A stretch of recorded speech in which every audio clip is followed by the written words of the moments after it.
Voici la maison où Constant Moutamba va purger sa peine. Pas dans une prison classique, mais dans une résidence strictement surveillée. Une condamnation hors du commun qui intrigue tout le monde. Pour info, Constant Moutamba, ancien ministre de la Justice congolaise, vient d'être condamné à 3 ans de prison ferme et 5 ans d'inéligibilité politique. Officiellement, il était accusé d'avoir détourné 19 millions de dollars. Mais ses avocats assurent qu'il ne s'agissait pas d'un détournement. L'argent était destiné à construire une prison.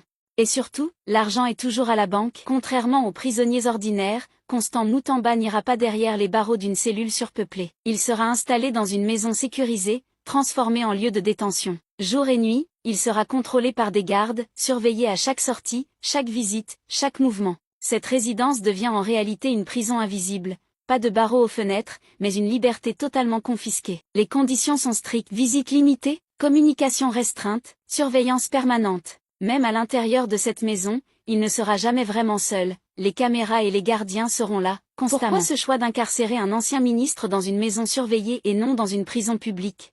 Certains y voient un privilège politique, d'autres au contraire une manière plus subtile de le faire disparaître des regards. Officiellement, il est condamné à 3 ans de prison ferme et à 5 ans d'inéligibilité. Mais le fait qu'il soit placé dans cette maison sécurisée soulève de nombreuses questions. Est-ce une façon de l'éloigner du peuple, sans créer trop de tension dans les prisons classiques? Une maison transformée en prison, des caméras à chaque angle, une surveillance totale. Constant Moutamba purgera sa peine loin des regards, dans une détention à la fois discrète et implacable. Mais la vraie question demeure, est-ce vraiment la justice, ou un système qui veut contrôler jusqu'au dernier souffle d'un homme qui dérange?